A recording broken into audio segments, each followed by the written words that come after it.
তিরমিজি ও মুসলিম শরীফের হাদিস মুস্তারিদ ইবনে শাদ্দাদ রাদিয়াল্লাহু আনহু হতে বর্ণিত।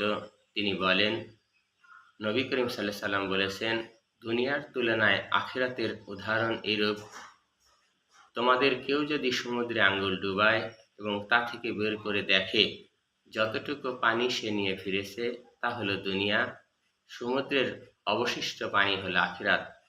এই হাদিসকে আরো সহজভাবে যদি ব্যাখ্যা করা যায় যে এখন 2025 সাল, আপনি 2100 সাল পর্যন্ত বাঁচবেন, অর্থাৎ 75 বছর পর্যন্ত বাঁচবেন।